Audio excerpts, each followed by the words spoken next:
This episode, back on the 1932 Ford Coupe, coming up.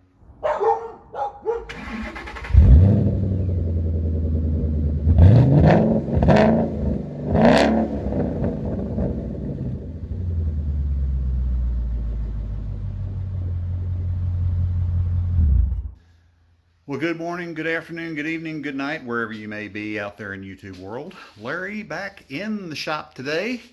The last couple of videos I've done over the last month or so have been on either the 68 F100, which I'm still working some stuff out, blew a fuse on the sniper system, and I'm tracing to make sure I don't have any grounds off or dead shorts. That will be in progress. I've also been doing some updates on getting ready for the Cobra to show up, but today got a little special treat for you on the 32. I am pulling it back apart, getting it ready to take it to where I'm going to do the body and paint. I have a location where I can do the body and paint and actually not get sued by my neighbors for spraying noxious chemicals in the neighborhood and things of that nature. So I am going to be taking that up in the next week. But let me show you what we've done so far. I decided not to bore you with pulling the thing back apart again for the 900th time. As you can see here, I've got the engine and transmission back out of it. So it is sitting here on my nice little homemade stand. I actually have two engines in the shop now, one for the Coupe and one for the Cobra, and I had to go and get another set of engine stands for this one right here so I could move them both around the shop. That one, as you can see, is where we are right now, waiting for the Cobra to get here. This, of course, is the engine in the C4 automatic 3-speed transmission for the 1932 Ford Coupe. It ought to motivate that car along pretty well because it doesn't weigh much at all, and this puts out about 225, 230 horsepower at the wheels, so it should be quite adequate. As I mentioned briefly prior to this video, I've done a little bit of work on the 32 here, trying to get used to the sanding principles on fiberglass. This right here, these areas here, as you can see all the way down, are sanded off. The reason for that is the body seams where the mold was put together for the fiberglass body. I've got a little bit left to do here. I left this here just to show you what we're trying to get rid of. That little bitty groove right there, that's where the two molds meet and pull apart to pull it out of the mold. You got to sand those down, and then I'm going to go in with starting with, I believe, 220, and sand everything down quickly, get it to where, and then start spraying primer. If I've got any low spots, of course, use the plastic for it. This right here, for example, probably got a low spot. This is where one of the body seams was. Lay some plastic right there to even all that out. Sand it down, prime it, sand it, prime it, wet sand it, prime it, and get everything ready to paint. Frame and everything is in there also. Don't mind the white dust. That's just from where I was sanding on the hood, just to get an idea of where we were on that. So everything's back apart. I've got the steering arm is completely taken care of. I'm starting to do the preliminary work on mocking up a boot to weatherize this particular brake pedal. That's not quite done yet. It's going to interfere with this bolt right here. What I'm going to do is I'm going to notch that and use this bolt to hold that in. And then, of course, drill holes and mount bolts around there for that. This, of course, is the shifter linkage and the steering arm that I built using double D shafts and universal joints. That is mocked up and in place going to the Vega box, and everything is there. So the front end suspension is all complete. I do have some spring clamps to put on the springs. I will do that shortly, or I may wait until I actually pull the car apart to paint the frame, because all of it's got to come apart.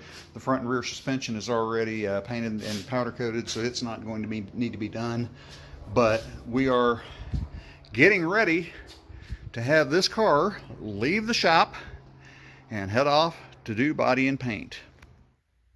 And one other thing that we've done on the car very quickly, just to show you, and if you could excuse the tremendous amount of mess of the stuff that I've gained up, is I have done the preliminary mock-up for the gauges, and they are now mounted to the dash. Looks good.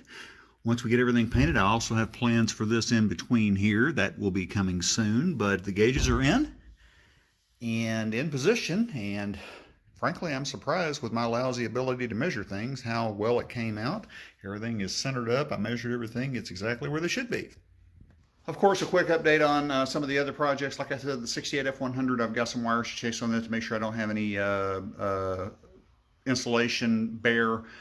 causing a dead short on my sniper wiring system that caused it to blow that fuse. It may have been a freak occurrence, but I don't want to take any chances.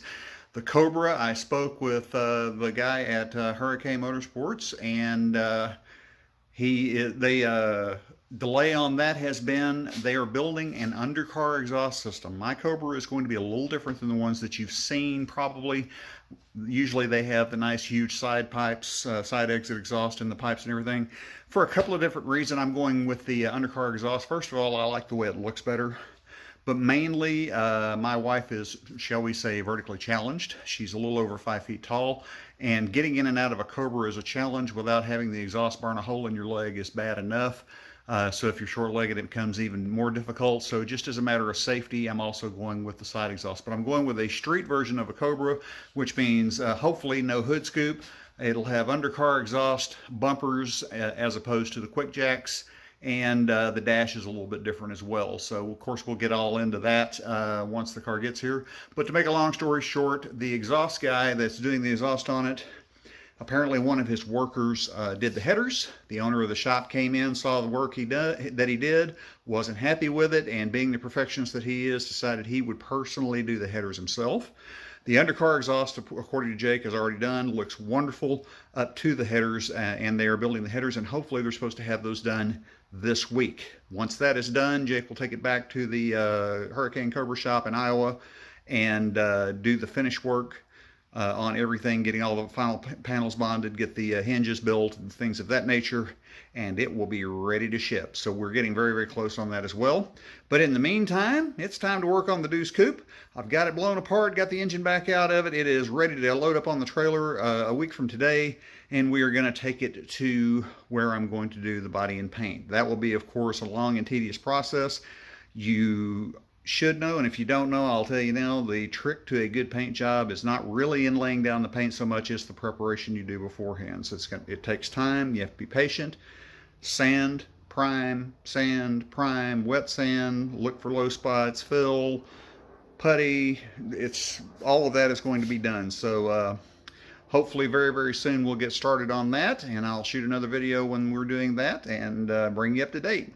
Thanks for joining me today. Come back and see us again, and be sure and hit that like and subscribe button. We're already up to almost 140 subscribers. Very happy about that. Nice little community we're building here.